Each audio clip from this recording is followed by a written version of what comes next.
ఒక పోలీస్ అధికారి ధర్మవరంలో ఉన్నటువంటి ఒక పోలీస్ అధికారి భార్య ఈ మధ్య చనిపోవడానికి కారణం ఆ అధికారి వేరే మహిళలతో ఉన్నటువంటి సంబంధానికి సంబంధించిన విజువల్స్‌ని ఇవ్వడం. ముందు ఆయన బ్లాక్‌మెయిల్ చేశారు. ఆయన దగ్గర నుంచి అప్పు తీసుకున్నారు. ఆ అప్పు తిరిగి ఇవ్వమని అడిగినటువంటి సందర్భంలో ఆయన మీద భార్యకి ఆ వీడియోస్ పంపించి చివరికి ఆ ఇంట్లో కుటుంబ చిచ్చు పెట్టి ఆత్మహత్య చేసుకునేలా ప్రేరేపించారు. ఇది ఒక తరహా కేసు. రెండవదొచ్చేటప్పటికి ప్రియుడితో కలిసి భర్తను హత్య చేసేందుకు కుట్ర పన్నిన భార్యతో సహా 11 మందిని పొద్దుటూరు వన్ టౌన్ పోలీసులు అరెస్ట్ చేశారు. వాళ్ళ దగ్గర నుంచి 5,00,000 క్యాష్, 2 కార్లు, మారణాయుధాలు స్వాధీనం చేసుకున్నారు.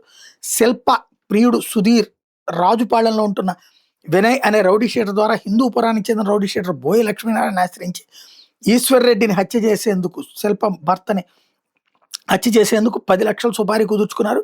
శిల్ప తన నగలను తాకట్టు పెట్టి మరి భర్తను చంపేందుకు అడ్వాన్స్ కింద 5 లక్షలు ఇచ్చింది. పని ముగిశాక మిగతా మొత్తం ఇస్తానని చెప్పింది. ఈశ్వర్ రెడ్డిని ఆత్మహత్యేందుకు లక్ష్మీనారాయణ హిందూపురంలో ఉంటున్నటువంటి తన ముగ్గురు సహచరులను పొద్దుటూరుకి పిలిపించుకున్నాడు. ఈ నెల 22 వీళ్ళు ఒక కేసు వాయిదా నిమిత్తం అనంతపురం కోర్టుకు హాజరై నేరుగా పొద్దుటూరుకు వచ్చారు. Erraguntla bypass road function hall సమీపంలో ఈశ్వర్ రెడ్డి బైక్ మీద వెళ్తుండగా 2 కార్లతో వెంబడించి చంపేందుకు ప్రయత్నించి అతను తప్పించుకున్నాడు. దీంతో కిరాయి మూట కత్తులు, రాడ్లు తీసుకుని వెంటబడ్డారు.